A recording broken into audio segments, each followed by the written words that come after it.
حقوق ماهیانه و درآمد ماهیانه‌ای که یک کارگر یا کارمند دریافت می کند و در طول ماه یا در طول سال آن را مصرف می کند، زکاتی به آن تعلق نمی گیرد، مگر در صورتی که یک شخصی درآمد خودش را پسنداز بکند و این درآمد پسنداز شده به معادل قیمت 85 گرم طلای 24 ایار برسد و یک سال کامل بر آن بگذرد.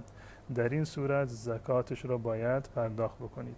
اما اگر درآمد شما روزانه هر مقدارم که زیاد باشه، ماهانه حقوقتون هر مقدارم که زیاد باشه،